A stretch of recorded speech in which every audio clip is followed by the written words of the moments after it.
So all the years at Sirius, I mean, at the same time, like Howard Stern got brought on Sirius, and you were quick. behind.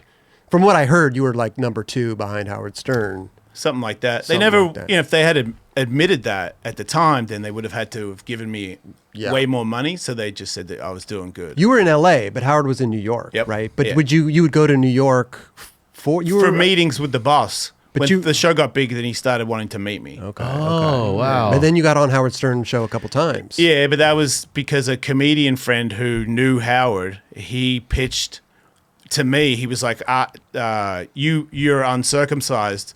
You should pitch, because there's a guy on the show that's uncircumcised. You should have a contest who can put the most M&Ms in their foreskin. Okay. So that's the only reason he had me Sal, on. right? Yeah. I think it's Sal. Yeah. Sal Governale. What a challenge. Yeah. So we pitched that, and they were like, yeah, we'll have you on. Okay. So Perfect. Who won? I got on the Proposal for you. Who won? I did. I doubled his. I'm packing, so it's not so bad for me over there. What kind of M&Ms? No, peanut ones. Okay. I'm joking. I don't know. I just remember that, it's Howard Stern, and I'm not the guy at the party that goes streaking. I'm not that guy. Okay. I like being funny, but I've never felt the need to do that. I'm not Bill Weiss or anything, so I fucking, I could take my clothes off, and I'm on the Howard Stern show, and Howard Stern's the only radio person I know. He's my idol at this point, and I'm psyched to even be there. And within the first 5 minutes, I remember pulling my pants off, and then like shirt, and I'm like, he's right there, and I've got a nervous, shriveled up dick, and I was like, and Robin's there, and like everybody. Oh, hello, Jay. Well, no, look at your dick, and I'm like, wow, Look at where I'm at. yeah.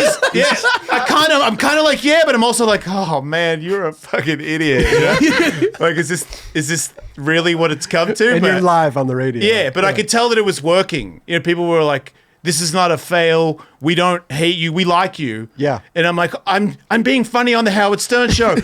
I'm fucking doing it. I can't believe I'm doing it. But I remember at one point it was hard to get. I was trying to double his amount. And then, so I was holding my foreskin, and the other guy Richard Christie was putting him in, so his finger was touching my foreskin, and I was like, this is weird. That was the moment. That was a moment. Yeah. I was like, that's odd. But you won. Fuck yeah, destroyed him. Yeah. Congratulations. Yeah. I'm very competitive, so. I can tell. You had to take that one. And then they had you on for George Takei's big gay birthday because he bash. he got a thing for Legendary. me. The next time I came on, I put a bunch of nipple clamps on my dick and on my balls, see who can put the most on.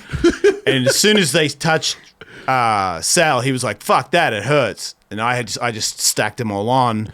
And then what's his name was over the counter. George Takei. Yeah, George there was like a countertop there. So I stood on the chair and put my shit on the countertop. Then was like, check it out. Yeah. And he was like, oh. Like, Oh hell my. yeah. Oh my. And I was like, His voice is amazing. and I was like, oh. And then Howard saw that and was like, well, George, would you like to take them off? He's like, actually, I would, yes. Oh my god. So then he comes around and he's the first thing he does is like cup my balls. And I'm like, oh, what are you doing? He's like, oh, I'm just getting ready to take them off. And he's patting it like a dog or something.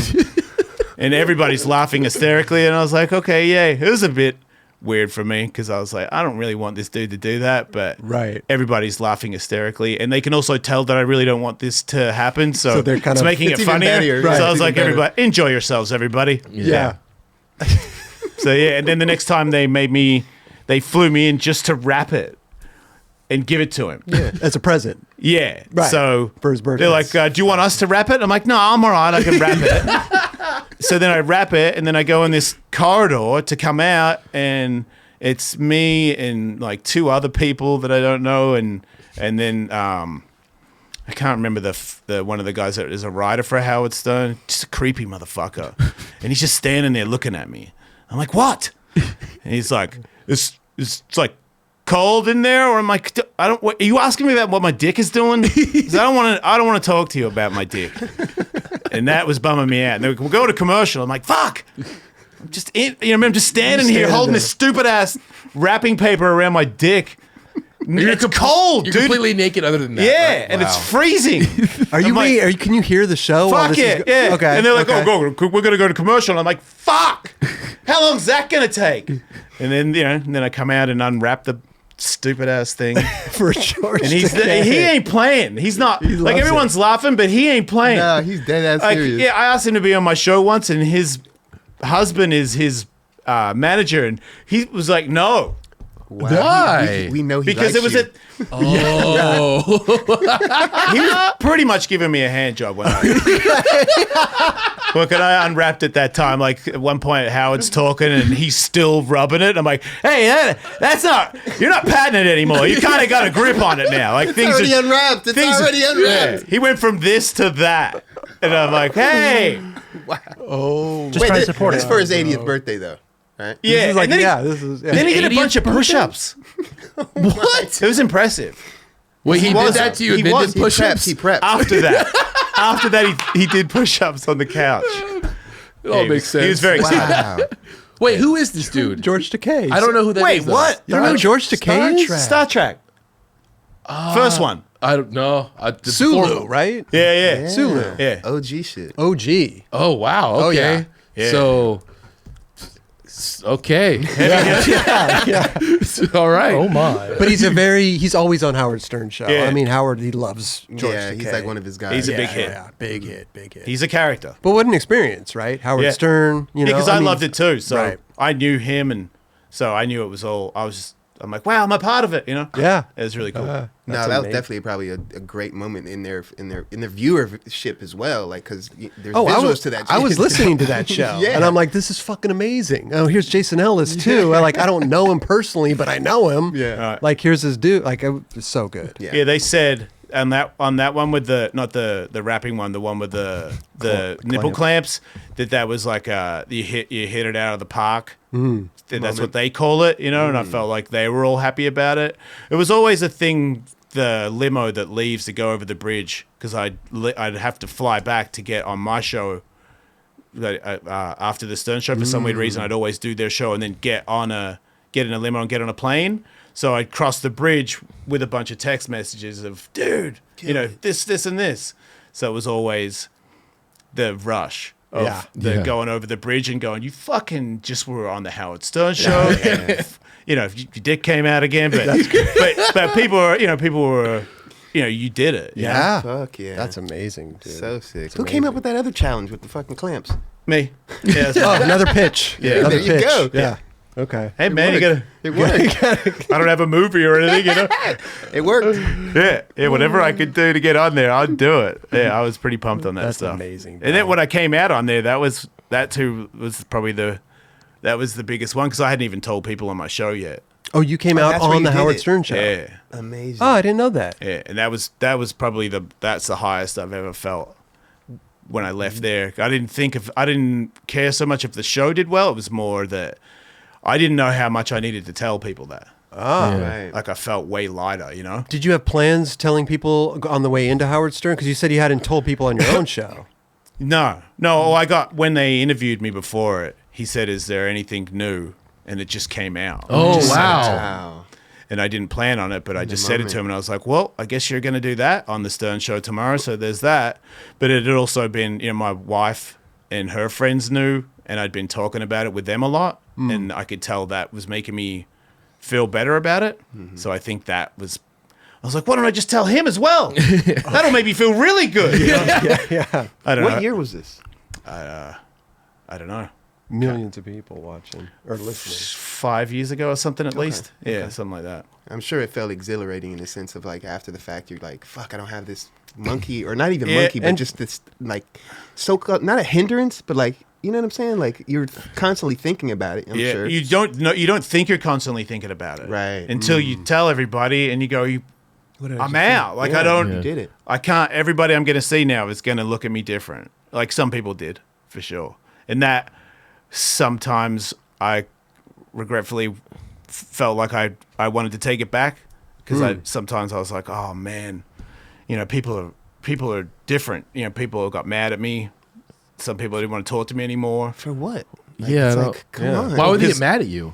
Well, because a lot of fans expected, I skate and I fight and I race cars and Oh, you're the man. Yeah, and then when I did that, it was people were angry. People were messaging me like offended, and then the whole. It's not. People don't say it on the street, but if it's just in your DMs, people will totally go for it. Yeah, like it's still. They'll never say it to your face, but they'll say it in the DM. It's okay to be gay with gay people. It's not okay to be gay with straight people. It's not the same. I kind of understand it because I'm still a little bit there myself because I come from that street as well. I get it. Mm-hmm. But it's also, I'm older and I'm like, why can't you just let people live their life? Like I'm not hurting anybody. Exactly. Exactly. But it's better. It's not bad. It's just at first I think, I'm a sensitive guy and hearing people be super bummed out about it. I'm not going to lie. It fucked me up a couple of times. I was like, wow, really? He said that? Like I'd hear somebody say something about, like a friend said, is that shit about Ellis true? And what the fuck? And I'm like, really? He fucking said that? Like little ones like that would always bum me out, but I'm way better for it. And all the people that I say, that's why I say it here. Because there's people out there that are still hiding it. And you just be you, because the pluses and minuses, sure, sometimes people get weird, but I'm me. I don't fucking care I don't drink anymore. It's not a fight. I don't need to escape me at all. I like being me. And it's interesting too because the DMs, most of them they don't bother you, but then that one that'll strike a chord, and you're like, "Fuck." It's not the person that's hurting me. It's the world. Yeah. I'm like, man, whoever told you, or however the world has shaped you into, I'm fucked up for being this, just makes me sad for the whole world. Totally. I feel like whatever happened, like, what? Do you realize what you're fucking angry about, dude? Like, it's not. That's crazy. For sure. My kids get shit too sometimes, so that's fucked up. Oh. But they're better for it because they know that not everybody is straight, and that if you're not, that's okay. Right. And that people are dicks. Where is that like button? Right? Is it right here or right here? Just a little scroll coming down the bottom. It's subscribe over to it's on your It's on my left. right? It's No, on my on left. your left. Hey, Yeah. hit that button right there. Right there. Right there. Yeah, please. The like button's kind of like in the middle there. It's like we're kind of. Oh, it's like right here? Kind of. Like right and there? The subscribe's like over to the left. Like right over there. All right.